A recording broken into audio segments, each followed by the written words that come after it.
un texte très fort auquel on croyait tout le long et où c'est juste le jeu est juste et on y croit d'un bout à l'autre et on est emporté par une histoire sombre, même très sombre, mais plutôt passionnante.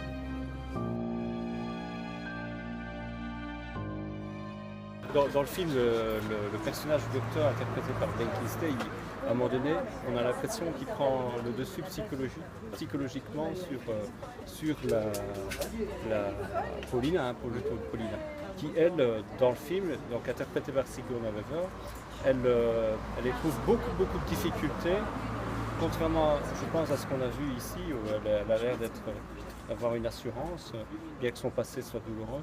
En fait, j'ai l'impression que dans le film, il y a plus de doutes que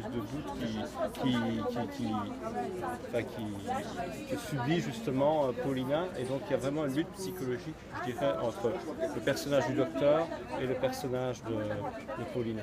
Et ici, j'ai l'impression que Paulina prend beaucoup plus l'ascendant sur le docteur. Je trouve que le personnage du docteur est plus cynique dans le film, alors qu'ici, j'ai l'impression qu'il subit vraiment ce qui lui arrive. Bon, ici, c'est vrai, ce qui arrive ici, c'est qu'au fur et à mesure que la pièce se déroule, il pense à son passé qu'il avait un peu probablement évacué et il a pris beaucoup de remords. Et je pense que c'est vrai que c'est un élément important. De dualité entre l'être humain. La dualité de l'être humain qui est vécu la part d'ombre, la part, au départ, il est là parce que, alors c'est peut-être vraie ou fausse raison, il est là pour soulager la souffrance des prisonniers, et puis après, de personnage plutôt passif, il devient complètement actif, c'est-à-dire qu'il réveille en lui la part d'ombre, qui est en tout être humain, je veux dire, parce que l'être humain, il est dual. Il peut à la fois faire le bien, comme il peut être extrêmement imaginatif pour détruire son prochain. Je veux dire, et en fait, du coup, il a enfoui cette part-là, parce qu'avec l'arrivée de la dictature, il a enfoui, parce que personne n'a envie de passer pour le salaud de service ou pour le méchant. Je veux dire, parce que c'est pas forcément, je veux dire, une attitude, une attitude entre guillemets très normale, ou on va dire avec le vernis de la civilisation, je veux dire, c'est pas forcément la norme.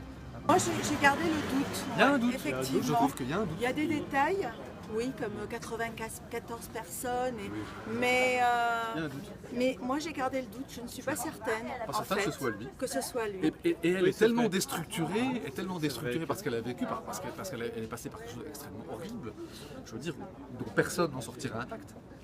Et donc, quelque part, elle a besoin désespérément que ce soit lui.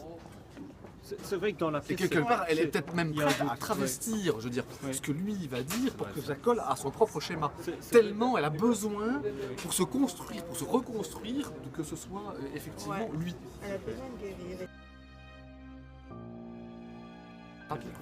Elle a beaucoup de certitude, elle, j'ai l'impression, alors que lui, il est plus dans le doute, c'est vrai. Si on compare dans le film, dans le film, en fait, il est un peu plus cynique, et en fait, il doute moins dans le film, et elle a moins d'assurance. Et elle, le doute c'est plus équilibré dans le film, entre où est le doute. Il est réparti entre le docteur et Paulina, tandis qu'ici dans la pièce, il est plus concentré sur le docteur. Sur le docteur.